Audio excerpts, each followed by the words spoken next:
Okay.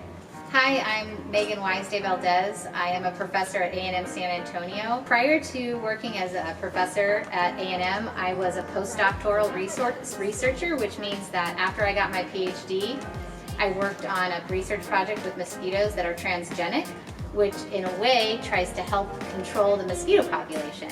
And I worked on poultry vaccines, and because I'm also a parasitologist, so I also study parasites. So those were the major jobs that I had prior to becoming a professor. What I learned from my first job as the one that's related to this, as a researcher for a big industry, is that you can make a lot of money doing industry work, but for me personally, as the individual that I am, I really missed the academic discussions I would have with colleagues. Even though it happened there, I still just really missed teaching. I missed having a fresh batch of students every single semester. That keeps me feeling young.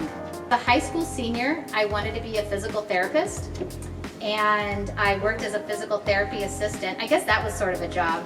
I worked as a physical therapy assistant prior to starting college, and I was doing some ultrasounds and realized I was getting super grossed out and knew that being a physical therapist would not be in my future. But then I didn't really know what I wanted to do, so I had this professor who thought I was amazing, which I don't know why, and then he asked me to come to a field biology program where I studied field research. It was amazing, and I said I want to be a researcher and an academic and a professor because that guy was so cool. I usually spend a full day at work, but I also work a lot at home, and even despite the COVID pandemic right now. But my work day, for example, today I was on a committee for a search for somebody who's looking to work here at A&M San Antonio. And so I was on a few meetings this morning, and then I came here to teach my Gen Bio 1 lab, which is a 3-hour lab. After that, I'll go back and I'll probably do some grading. I will probably do some reading of some papers to get prepared to do a research grant that I'm submitting. And then I also have a research lab that happens to be next door to this lab. And so I also do research mostly during the summers because I'm a mosquito biologist and that's when mosquitoes are out.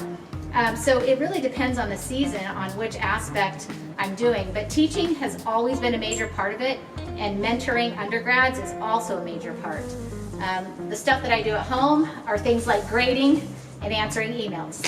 One of the big things, and I think this is true with all jobs, is the buzzword collegiality. And that means getting along with your peers. And that means being patient and being respectful of other people's ideas and the way they think about the world. And so don't assume that the way you think about the world is the only way to go.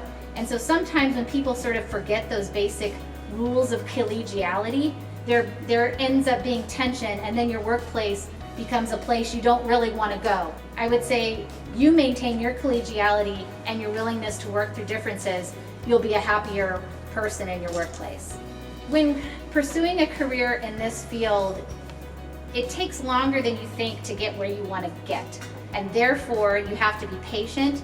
And all of your family members who are asking you why you don't have a real job yet, you tell them it's because I'm building my resume so that I can get a real job and be fulfilled with your life. So as far as building a resume for a career in science, it's more about your skills.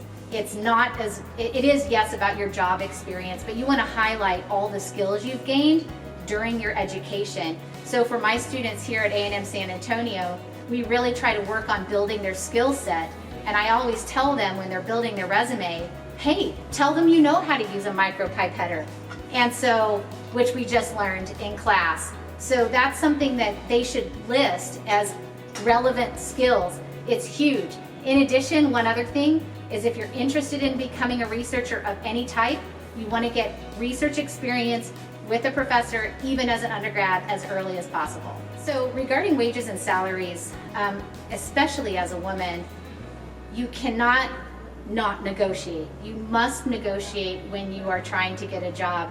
Don't just accept the first thing that they tell you is what you're going to get. And I have to be honest, I know we're in a tough job market, but don't be afraid to walk away, because if they want you and you are a skilled person and you have a great resume, and they're going to do what they can to make it happen. And one of the other reasons is because any future raise that you get is going to be based on that base salary you started out with. So if you accept low early on, you're only setting yourself up for less advancement later.